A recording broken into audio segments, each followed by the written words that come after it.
Ferrari हो चुकी है। तो आज अष्टमी के भोग में प्रसाद में जो कि व्रत है साबूदाना में डाल देंगे ये कटे हुए केले और पपीता। आप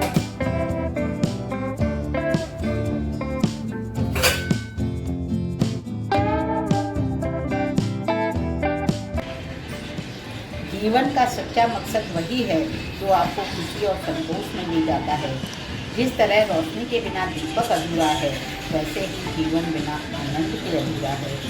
जीवन वह यात्रा है जिसे आप खुद अपने अनुभवों से सजा सकते हैं। Hello everyone, welcome back to my YouTube channel Seema sweet home. तो यहाँ पर बन चुकी है हमारी चाय और सबसे पहले हमने लड्डू गोपाल जी को चाय पिलाई है, पानी पिलाया है और यहाँ पर मिलवा रहे हैं आपको लड्डू गोपाल जी से। उसके बाद में हम लोगों ने चाय पी है और एक बार का सुबह का चाय वगैरह का सब काम खत्म करके मैं वापस किचन में आ गई हूँ। तो यहाँ पर दूध गर्म रख दिया है और शिव जी के अभिषेक के लिए दूध निकाल लिया है और ये लड्डू गोपाल जी का भोग रेडी कर दिया है और ये चिंटू का भी दूध रेडी है और कुछ फल वगैरह भी निकाल लिए हैं क्योंकि आज अष्टमी तिथि है, 8वां नवरात्रा है तो सभी का फास्ट रहेगा। तो वही तैयारी की है। सारे बर्तन वगैरह सुबह का एक बार का पूरा काम निपटा चुके हैं और यहाँ पर ये मैं दोबारा से कुछ एक्स्ट्रा काम कर रही हूँ क्योंकि जैसा हमने पहले बताया था कि अभी हमारी मॉर्निंग की क्लास नहीं हो रही है फिटनेस क्लास पे, तो हम लोग नहीं जा रहे हैं। तो इसलिए एक्स्ट्रा जो भी काम है घर के वही देख रही हूँ और आपके साथ कुछ नया नया शेयर भी कर रही हूँ। तो यहाँ पर ये मेरे सरसों के तेल का कंटेनर है जो कि बड़ा वाला बर्तन है जिसमें तेल है। तो उसको मैं आज, ये वैसे भी खत्म हो रहा था तो पूरा इसको तेल को निकाल लेंगे और दूसरे वाले छोटे उसमें डिब्बे में है ना उसको स्टोर करेंगे। और आज मैं कुछ तेल के डब्बे भी है ना अलग से साफ करूंगी और चेंज भी करूंगी जो कि मुझे काफी टाइम से करना था। तो मैंने एक बॉटल में तेल रख दिया है और यहाँ पर ये मैंने सरसों का तेल पूरा भर दिया है। तो मैंने किसी भी यहाँ पर स्टैंड वगैरह की या जो इसका तेल भरने की जो एक कुप्पी आती है वो कुछ भी यूज नहीं की है, लेकिन फिर भी आप अगर छोटे बर्तन में तेल निकाल करके और इस तरह से भर देते हैं तो बिल्कुल भी तेल फैलेगा भी नहीं। और ये सब काम करने ही रहते हैं घर में। आप छोटे बड़े काम जब करते रहते हो, हमने पहले भी बताया है कि यदि आप इन छोटे छोटे कामों को छोड़ते रहेंगे तो ये आपके लिए बहुत ज्यादा सरदर्द बन जाएगा। तो समय समय पर इन सभी कामों को करते रहना चाहिए। और यहाँ पर मैंने लास्ट का तेल था उसको छन्नी से छान के भी निकाला है जिससे डिब्बे में कुछ भी अंदर कचरा वगैरह जो भी अक्सर रह ही जाता है तो अगर वो भी हो तो कुछ भी तेल में ना जाए। तो वही काम किया है और पूरा सफाई से पूरा तेल निकालने के बाद में आपने जैसे देखा होगा कि मैंने उसको थैली में भी भर के रखा था क्योंकि हल्का सा भी तेल का बर्तन होता है तो कुछ न थोड़ी बहुत चिकनाई तो आ ही जाती है। तो इस तरह पॉलीथीन में रखने से आप जहाँ पर भी इसको स्टोर कर रहे हैं डिब्बे को तो बिल्कुल भी जगह चिकनी नहीं होगी, गंदी नहीं होगी। और इसी तरह से मैं इन डिब्बों को थोड़े थोड़े टाइम पे साफ भी कर देती हूँ क्योंकि अगर इस पे चिकनाई रहेगी तो वो थोड़े टाइम पे मिट्टी वगैरह लग करके बहुत ही ज्यादा बेकार लगने लगता है। तो ये तेल और घी का जो काम है वो बहुत ही ज्यादा संभाल के करना पड़ता है। और यहाँ पर मैंने सारा तेल भर के और डिब्बे को भी एक बार फिर से अच्छे से साफ कर दिया। हल्का सा कभी कभी मुझे लगता है कि इसमें ज्यादा चिकनाई आ रही है तो कपड़े में हल्का सा साबुन लगा करके इसको 2 बार साफ करती हूँ और ये डिब्बा एकदम से साफ हो जाता है। और उसके बाद में मैंने यहाँ पर सरसों के तेल को नई वाली बोतल में भर दिया है क्योंकि मुझे ये पुराने डिब्बे साफ करने थे तो वही काम आज किया है। और जो पुराने डिब्बे थे उनको सबको साफ करूंगी। तो यहाँ पर मैं ये भी शेयर कर रही हूँ कि डिब्बों को कैसे फटाफट साफ किया जाए। तो मैंने सबसे पहले एकदम पानी गर्म उबाल लिया है और जो तेल के बर्तन थे उनमें सब में थोड़ा सरफ डाला है और ये उबलता हुआ पानी थोड़ा थोड़ा करके सभी में डाला है। और एक बार का ये पानी है इसे हल्का, क्योंकि गर्म बहुत है तो हाथ से या साबुन से साफ नहीं हुआ है, और हिला करके मैंने एक बार का जो पूरा है वो बिल्कुल ऐसे ही फेंक दिया है। दोबारा थोड़ा सा सरफ डाला है और गर्म पानी डाला है और उसके बाद में इसको साबुन से साफ किया है। तो आप यकीन मानिए ना ब्रश में चिकनाई लगी थी ना बर्तनों में चिकनाई रही थी और एक बार में ही बड़े आसानी से ये, क्योंकि करना है वही है, आपको एक बार तेल के बर्तन को पहले साफ कर लेना है और दोबारा से फिर आप साबुन से यदि साफ करते हैं तो बर्तन एक बार में ही एकदम साफ हो जाएंगे बिल्कुल। क्योंकि अक्सर तेल के बर्तन जब हम आटे के हाथों से या डेली रसोई में यूज में करते हैं तो उस पर बहुत बुरी तरह से चिकनाई जम जाती है और वो साफ नहीं होती है। चाहे आप 15 दिन में भी डब्बे साफ कर रहे हैं फिर भी वो अच्छे चिकने हो जाते हैं। तो यहाँ पर जैसे मैंने आपको दिखाया भी है कि बर्तन एक बार में ही बहुत अच्छे से साफ हो गए हैं। तो सबसे पहले तो मैंने ये वाला काम किया था और उसके बाद में आगे का काम किया है, ये पूरा साफ करके सब रख दिया है। और उसके बाद में मैं गई हूँ बेडरूम में, तो वहाँ पर भी कुछ एक्स्ट्रा काम करेंगे।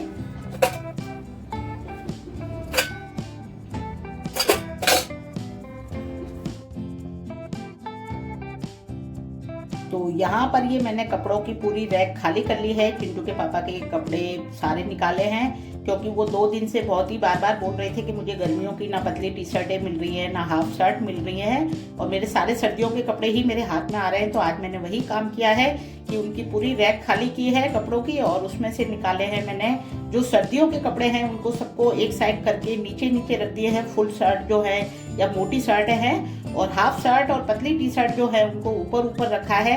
और इस तरह से ये प्रेस वाली पोटली भी आ गई थी, तो वो भी कपड़े छाटे हैं अलग अलग। और उसके बाद में सारे कपड़े मैंने पहले उनकी पूरी अलमारी को साफ किया है, और साफ करने के बाद में उसमें सारे ये जो उनके कपड़े थे वो जमाए हैं। हालांकि ये बहुत ज़्यादा हार्ड था, क्योंकि एक तो मेरी हाइट भी कम है और उनकी अलमारी उनकी हाइट के हिसाब से बहुत ऊपर है। तो वही किया है मैंने, टेबल पे चढ़ के काम किया है। लेकिन ये काम मेरे लिए बहुत ही मुश्किल रहता है, क्योंकि मेरे पैर में तो दिक्कत है ही, सही घुटने की परेशानी है, लेकिन फिर भी मैंने टेबल पे से चढ़ने के बाद में ये काम किया है, और बड़े आराम से किया है, क्योंकि थोड़े से में ही मेरे पैर में बहुत ज़्यादा दिक्कत हो जाती है। लेकिन हाँ, मैंने फिर भी इस काम को पूरा कर ही दिया था, क्योंकि अब मुझे टाइम मिला था तो ये वाला काम करना जरूरी था। घर में भी हर समय कोई नहीं होता है, और इस तरह से ये पूरी अलमारी जम चुकी है। और यहाँ पर ये मेरी नीचे मेरी जो अपने कपड़ों की अलमारी है वो पूरी फैली पड़ी थी, चुन्नियाँ ही चुन्नियाँ फैली हैं। इनको भी फिर किसी दिन करेंगे। और उसके बाद में नहाना धोना करने के बाद में आ चुकी हूँ मैं मंदिर में, और आज अष्टमी है। तो अष्टमी तो मैं हर महीने की ही अष्टमी का व्रत करती हूँ। तो वैसे ही मैंने अब इस तरह से यहाँ पर एकदम पूरी चुनरी वाली ड्रेस भी पहनी है, जैसा आप देख रहे होंगे। और पहले की है हमारे भगवान जी की पूजा, लड्डू गोपाल जी की पूजा, और उसके बाद दीपक वगैरह लगा करके अग्यारी करके धूप बत्ती से, और मैंने देवी माँ की पूजा की है। तो वही अष्टमी का पाठ वगैरह भी था, सारा आरती वगैरह सभी कुछ किया है।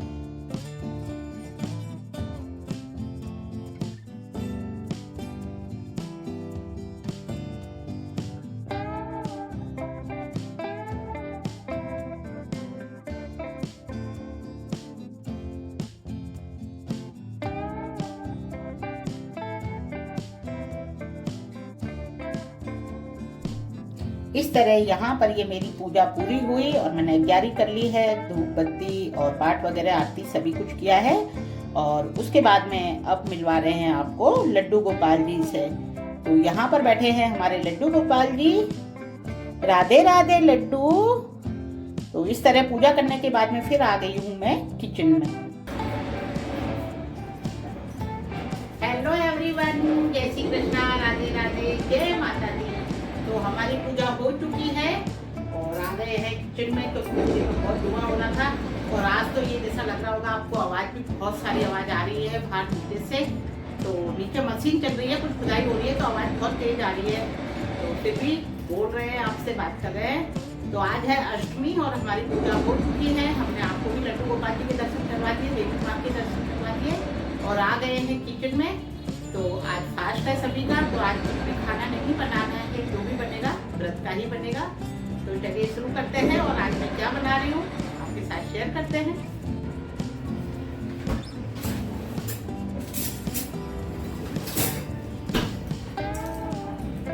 तो सबसे पहले मैंने यहाँ दूध उबलने रख दिया है, और हम बना रहे हैं ड्राई फ्रूट खीर, यानी कि सिर्फ ड्राई फ्रूट्स डालेंगे और थोड़े से फल भी डालेंगे। तो वही बना रहे हैं, क्योंकि आज मीठा कुछ भी नहीं है, तो सोचा थोड़ा कुछ डिफरेंट बनाया जाए। तो ये दूध हमारा गर्म हो चुका है, उबाल आने वाला है। तो अब हम डाल देंगे यहाँ पर ये इलायची पाउडर, पिस्ता कतरन, बादाम कतरन, चिरौंजी दाना, और ये है नारियल बूरा। तो ये सारी चीज़ें अभी इसी समय पे डाल देंगे इसमें।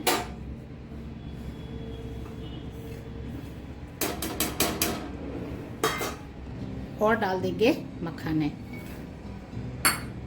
और इसको मिक्स करके उबलने देंगे। तो ये दूध अच्छे से उबल चुका है और करीब आधा रह गया है। तो अब हम इसमें डाल देंगे मिल्क पाउडर। क्योंकि ये फास्ट का है तो हम और कुछ नहीं डालेंगे, तो सिर्फ इसको थोड़ा गाढ़ापन और हल्का टेस्ट बढ़ाने के लिए मिल्क पाउडर डालेंगे और डाल देंगे साथ में थोड़ी सी शक्कर और इसको एक उबाल आने देंगे।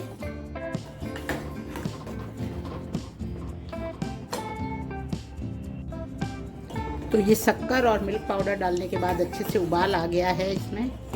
तो अब हम इस गैस को बंद कर देंगे और इसको एकदम अच्छे से ठंडा होने देंगे। तो ये दूध यहाँ पर अच्छे से ठंडा हो चुका है, जो कि हमारा ड्राई फ्रूट्स वाला दूध है वो। और अब हम इसमें डाल देंगे ये कटे हुए केले और पपीता। आप चाहे तो कोई से भी फल डाल सकते हैं। मेरे पास में अभी 2 फल थे तो मैं ये दोनों डालूंगी। बस ध्यान रहे कि खट्टे फल नहीं डालने हैं, क्योंकि हमने सिर्फ दूध का ही यूज़ किया है, तो इसलिए खट्टे फल नहीं डालने हैं। और इसको अच्छे से मिक्स करके अब आधे घंटे के लिए फ्रिज में ठंडा होने के लिए रख देंगे।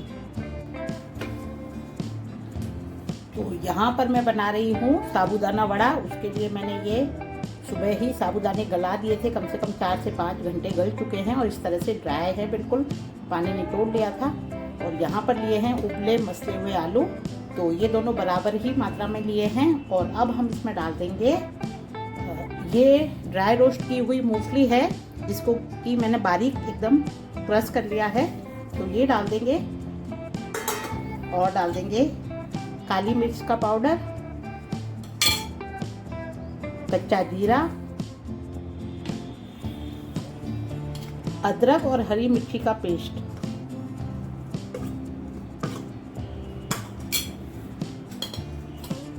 ये हरा धनिया, जो कि हमने इसका भी पानी बिल्कुल निचोड़ लिया था, तो ये डाल देंगे। और करीब 1 चम्मच सेंधा नमक। तो ये सारी चीज़ों को डालने के बाद में इसको बहुत अच्छे से हाथ से मिक्स करना है, एकदम मसल करके, एकदम मसल के एक डो की तरह बना लेना है। तो इस तरह से ये सारा मिक्स हो चुका है और बहुत ही अच्छा एकदम टाइट है। तो अब हमको बनानी है टिक्की। तो इस तरह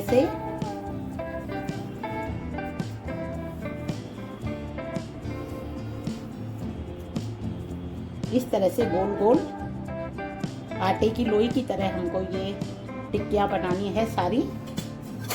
तो हम इस तरह से बना करके साइड में रख लेंगे। टिक्की आप छोटे या बड़े आपके हिसाब से जिस भी आकार में चाहे बना सकते हैं। और ये बहुत अच्छे से आराम से बन रही है। तो इसी तरह हम सारी टिक्की बना लेंगे।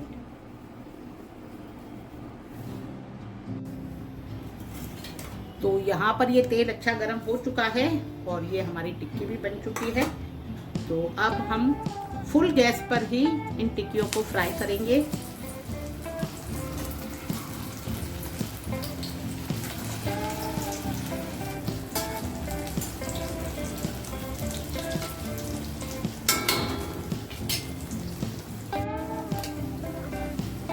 और इनको हल्का सा फ्राई होते ही पलट देंगे एक बार। तो इस तरह से उलट पलट करके एकदम लाल ना हो जाए तब तक इनको फ्राई करना है।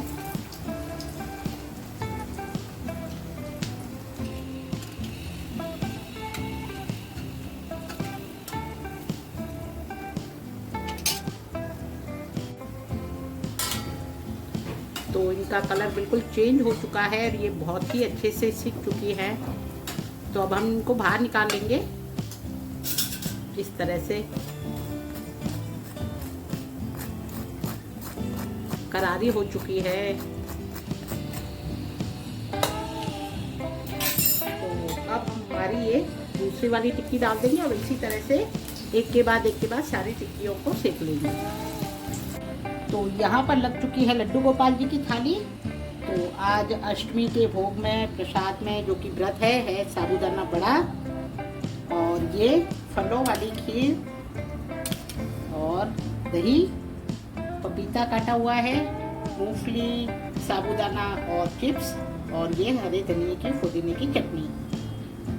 तो ये है आज हमारी व्रत वाली थाली। और अब रख देते हैं तुलसी और पानी।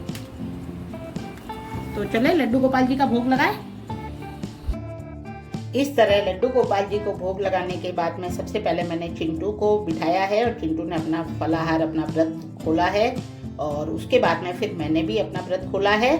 और चिंटू के पापा नहीं आए हैं, अभी अष्टमी का दिन है। हालांकि नौमी की छुट्टी है तो शाम तक वो भी आ जाएंगे। और आज उनसे पूछ करके ही मैंने उनकी पसंद के ही ये साबूदाना वड़ा बनाए थे, कि उन्होंने ही कहा था बहुत टाइम से नहीं खाए हैं। तो इस तरह सभी की पसंद का ध्यान रखते हुए पूछ करके हर बार कुछ चेंज हो जाता है। तो वैसे ही ये मैंने आज भोग की थाली बनाई थी। तो वीडियो पसंद आया हो तो लाइक शेयर सब्सक्राइब कर दीजिएगा। तो चलिए चलते हैं फिर मिलने के लिए। तब तक के लिए अपना ख्याल रखें, अपनों का ख्याल रखें, खूब खुश रहें, एंजॉय करें। और नवरात्रे पूरे होने जा रहे हैं, लेकिन फिर भी हम तो यही कहेंगे कि पूजा पाठ करते रहिए, भगवान जी से मिलते रहिए। तो इसी के साथ आप सभी को गुड नाइट, शुभ रात्रि, bye bye, thanks for watching.